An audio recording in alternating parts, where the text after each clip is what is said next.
Hi friends, எல்லோருக்கும் வணக்கம். This is Shivaji. Friends, video போகிறதுக்கு முன்னாடி என் சப்ஸ்கிரைபர்ஸ், வியூவர்ஸ், ஃப்ரெண்ட்ஸ் எல்லோருக்கும் என் மனமார்ந்த நன்றிகளை தெரிவிச்சுக்கிறேன். ஃப்ரெண்ட்ஸ், இன்றைக்கி நம்ம ட்ரேடிங் சைக்காலஜி, ஆப்ஷனில் ட்ரேடிங் பண்ணுறவங்கள பற்றி பேசலாம். அதை எப்படி சரிப்படுத்திக்கலாம் அப்படின்றத பற்றியும் பேசலாம். இது சிம்பிளான விஷயந்தான், ஆனால் யாரும் மாற்றிக்கிறதில்ல.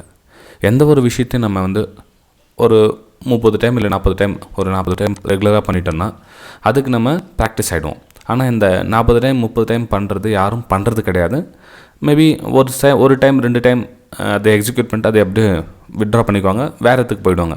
ஓகேங்களா? எந்த ஒரு விஷயத்தையும் தொடர்ந்து பண்ணிட்டு வந்தீங்கன்னா தான் உங்களால் அந்த செயலுக்கு உங்களை ஏற்படுத்திக்க முடியுமே தவிர மாற்றி மாற்றி பண்ணிகிட்டே இருந்தீங்கன்னா கடைசியில் எதுவும் பண்ண மாட்டீங்க. ஓகேங்களா? சரி ஃப்ரெண்ட்ஸ், நம்ம வீடியோக்கு போகலாம் வாங்க. ட்ரேடிங் சைக்காலஜியில் என்ன பிரச்சனை ஆகுது அப்படின்னா, இப்போது நீங்கள் ஒரு ஆப்ஷன் பையராக இருக்கிறீங்க. ஃபார் எக்ஸாம்பிள், நீங்கள் ஆப்ஷன் பையராக இருக்கீங்கன்னா நீங்கள் என்ன பண்ணுறீங்கன்னா, அதனுடைய டாப் பாட்டம் 2 ப்ரைஸும் வாட்ச் பண்ணுறீங்க. அதாவது 307 ரூபாய்க்கு நான் வாங்கியிருந்தேன் அப்படின்னா எனக்கு 560 ரூபாய் கிடச்சிருக்கும். அப்போது கிட்டத்தட்ட 260 பாயிண்ட் எனக்கு கிடச்சிருக்கும். இது இங்கேருந்து வாங்கியிருந்தால் இங்கே இவ்வளோ பாயிண்ட் கிடச்சிருக்கும் அப்படின்ற ஒரு டெவலப் பண்ணிக்கிறீங்க. இது மார்க்கெட் நடந்து முடிஞ்சதுக்கப்புறமா மேபி இந்த ட்ரேடில் நீங்கள் என்ட்ரி ஆகிருக்கலாம். இப்போ இந்த இடத்துல ஒரு ஹை கட் ஆகிடுச்சு, நீங்கள் பை எடுத்தீங்க இந்த இடத்துல அப்படின்னா, இப்போ நீங்கள் மேபி ஒரு 30 பாயிண்ட் புக் பண்ணிங்களா, 40 பாயிண்ட் புக் பண்ணிங்கன்னு வச்சிங்களேன். இப்போ 1000 குவான்டிட்டி நீங்கள் 30 பாயிண்ட் புக் பண்ணிங்கன்னா கிட்டத்தட்ட 3000 ரூபாய் உங்களுக்கு ப்ராஃபிட் கிடச்சிருக்கும். ஓகேங்களா? ஸோ இந்த இடத்துல வெளியே வந்துருப்பீங்க. சம்வேர் இங்கே புக் பண்ணிவிட்டு உங்களுடைய ஆர்ஆர் ரேஷியோ 1:1 எவ்வளோ நீங்கள் புக் பண்ணுறீங்களோ, ஆனால் 1:1க்குனா கம்மி பண்ணாதீங்க. 1:1க்கு மேலே எவ்வளோனா பண்ணிங்க பரவாயில்ல. அட்லீஸ்ட் அந்த 1:1 நீங்கள் ஹோல்ட் பண்ணுங்கள். அதுதான் பிரச்சனை. ஓகேங்களா? சரி, ஒரு சிலர் என்ன பண்ணுறாங்கன்னா 1:1 புக் பண்ணிவிட்டு அவங்க அந்த 3000 ரூபாய் ப்ராஃபிட் புக் பண்ணுறாங்க இல்லைங்களா, அவங்களுக்கு சாட்டிஸ்ஃபேக்ஷன் வரதில்லை. இப்போ 3000 ரூபாய் புக் பண்ணிவிட்டு சிஸ்டம் பார்க்குறாங்க, ஆடாடா நம்ம இங்கே புக் பண்ணாமல் இருந்தாலும் இவ்வளோ போயிருக்குமே, நமக்கு இவ்வளோ வந்திருக்குமே அப்படின்னு. அப்போ நம்ம கிடைச்சது நினச்சி சந்தோஷம் கிடையாது. அதாவது நமக்கு சாட்டிஸ்ஃபேக்ஷன் இல்லை. அந்த ட்ரேடில் நம்ம நல்லா ட்ரேட் பண்ணோம் அப்படின்ற ஒரு சாட்டிஸ்ஃபேக்ஷன் இல்லாமல் நமக்கு இவ்வளோ ப்ராஃபிட் போயிடுச்சு அப்படின்ற வருத்தம் அது ஸ்டேபிளாக நிற்க முடியாது. மேபி அந்த மாதிரி ஒரு எண்ணங்கள் உங்கள் மனசில் வந்துச்சுனாவே உங்கள்கிட்ட சம்பாதிச்ச பணம் உங்கள் கையை விட்டு 10 மடங்கு போக போகுதுன்னு அர்த்தம். எப்பவுமே வந்ததை நினச்சி சந்தோஷப்படுங்க. நாளைக்கு உண்டான பிளான் என்னவோ அந்த பிளானை பாருங்கள்.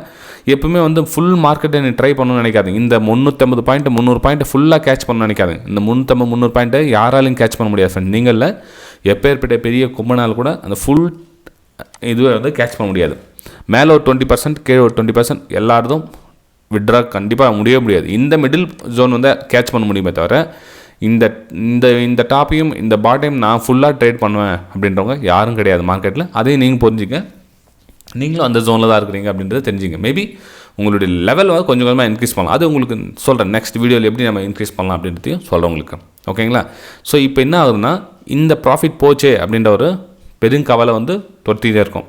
ஸோ என்ன பண்ணுவீங்க நீங்கள்? இப்போ அடுத்த நாள் நம்ம ட்ரேட் பண்ண சொல்லி, ஓகே நேற்று 300 பாயிண்ட் மிஸ் ஆகிடுச்சு, நமக்கு இன்றைக்கி அந்த 300 பாயிண்ட் விடக்கூடாது. நம்ம எப்படியாவது நம்ம அவசரப்பட்டு வெளியே வந்துட்டேன், நான் எனக்கு ரொம்ப தப்பு பண்ணிக்கிட்டேன், நான் சீக்கிரம் ப்ராஃபிட்டில் வெளியே வந்துட்டேன் அப்படின்னு பண்ணி செகண்ட் பிரேக் அவுட் ஆகுது. ஓகேங்களா? இந்த இடத்துல அதே எக்ஸாம்பிளுக்காக சொல்கிறேன். இந்த லெவலில் பிரேக் அவுட் ஆகுது. சேம் அதே மாதிரி ஒரு 350 பாயிண்ட் எவ்வளோ வாங்குறீங்க, வாங்கிட்டு உங்களுக்கு தேவையான ஒரு 30 பாயிண்ட் வருது, ஆனால் புக் பண்ணல. நீங்கள் என்ன பண்ணுறீங்க? நீங்கள் வெயிட் பண்ணுறீங்க. இல்லை நேற்று கண்டிப்பாக அவளுக்கு பாயிண்ட் போச்சு, நான் இங்கே தப்பு பண்ணி வெளியே வர மாட்டேறானு வெயிட் பண்ணுறேன்னு என்ன பண்ணுறீங்க? வெயிட் பண்ணுறீங்க. ஸோ என்ன ப்ராஃபிட் கீழே காஸ்ட் டு காஸ்ட் வந்துடுது, அப்படியே லாஸும் போயிடுது. அப்போ என்ன உங்களோட மைண்ட் செட் என்ன இருக்குன்னா, நேற்று 3000 ரூபாய் நம்ம ப்ராஃபிட் வந்துச்சு இல்லையா, அந்த 3000 ரூபாய் இன்னும் ரிஸ்க் கூட எடுத்துகிறோம், பரவாயில்ல. எப்படி நேற்று நம்ம 3000 ரூபாய் ப்ராஃபிட் வந்துச்சு, அந்த 3000 ரூபாய் நம்ம ரிஸ்க் கூட எடுக்கிறேன், பரவாயில்ல. என்ன பண்ணி 3000 ரூபாய் வெயிட் பண்ணுறீங்க. 3000 ரூபாய் கீழவும் போகுது. அப்போ உங்களுக்கு பயம் ஸ்டார்ட் ஆகுது. ஏன்னா உங்கள் கேபிட்டல் டேமேஜ் ஆகுது இல்லையா. அப்போ உங்கள் கேபிட்டல் டேமேஜ் ஆக சொல்ல என்ன ஆகும்? ஆட்டோமேட்டிக்காக பயம் வரும். அப்போது கொஞ்சம் கொஞ்சமாக என்ன ஆகும்? 300 ரூபாய் இருக்கிறது 150 போகும், 100 ரூபாய் போயிடும். கடைசியில் அப்படியே வெயிட் பண்ணிட்டு இருப்பாங்க 100 ரூபாய் கூட.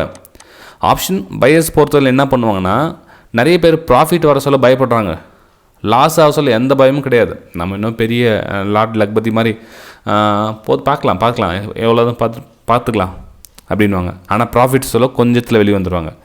ஸோ இந்த நஷ்டத்தில் வர சொல்ல இமீடியட் கட் பண்ணணுன்ற ஒரு எண்ணம் வந்துருச்சுனாவே உங்களுடைய சைக்காலஜி ஆட்டோமேட்டிக் பில்ட் ஆகும். ஓகேங்களா?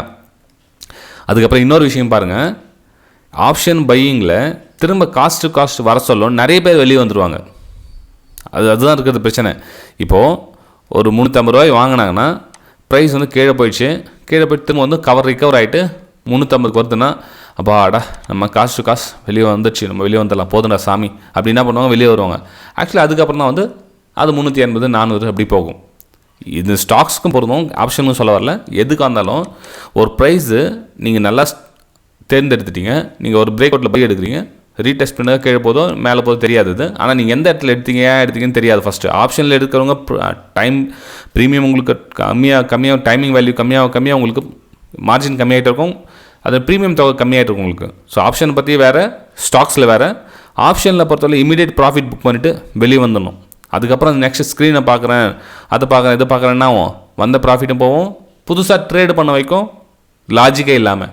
ஃபஸ்ட்டு லாஜிக்கோட ட்ரேட் பண்ணுவீங்க, செகண்ட் ட்ரேடு எமோஷனல் ட்ரேட் ஆகும், உங்களையும் அறியாமல் லாஜிக்கே இல்லாமல் ட்ரேட் எடுத்துகிட்ருப்பீங்க. ஓகேங்களா? இதெல்லாம் வந்து விஷயம் சரிப்படுத்திங்க ஃப்ரெண்ட்ஸ். சரி, இதுக்கு என்ன சொல்யூஷன் அப்படின்னு பார்த்தீங்க அப்படின்னா, இப்போது நீங்கள் ஒரு வேளை உங்களால் அந்த பயம் போகுது, அதாவது என்ன சொல்கிறது, ப்ராஃபிட் விட முடியல, அவ்வளோ ப்ராஃபிட் புக் பண்ண முடியல என்னால் புக் பண்ணணும் அப்படின்னு ட்ரை பண்ணிங்கன்னா ஒன்று பண்ணுங்கள். சப்போஸ் நீங்கள் ஒரு 100 குவான்டிட்டி போட்டு ட்ரேட் பண்ணீங்க அப்படின்னு சொன்னீங்க வச்சிங்களேன், இப்போ அந்த இடத்துல 30 பாயிண்ட் வருது அப்படின்னா 30 பாயிண்ட்டில் கிட்டத்தட்ட வந்து 75 குவான்டிட்டி வந்து நீங்கள் புக் பண்ணிவிடுங்க.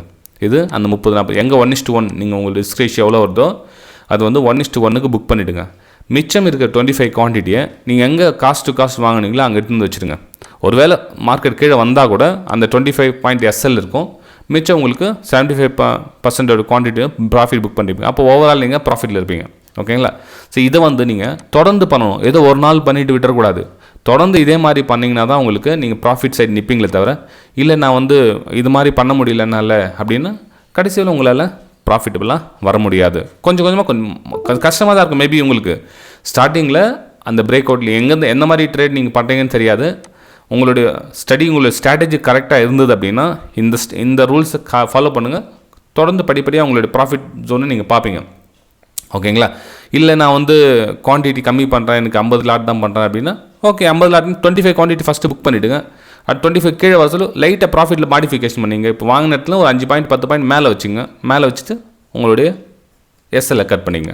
ஓகேங்களா? அதாவது நீங்கள் குவான்டிட்டி கம்மி பண்ணுறவங்களா இருந்ததுன்னா, இல்லை ஒரு 500 குவான்டிட்டி பண்ணுறீங்கன்னா முக்கால்வாசி குவான்டிட்டியை நீங்கள் வந்து ப்ராஃபிட் சைட் புக் பண்ணியே பண்ணணும் ஃப்ரெண்ட்ஸ். 1:1 எவ்வளோ வருதோ முக்கால்வாசி குவான்டிட்டியை இந்த ப்ராஃபிட்டில் புக் பண்ணிவிடுங்க.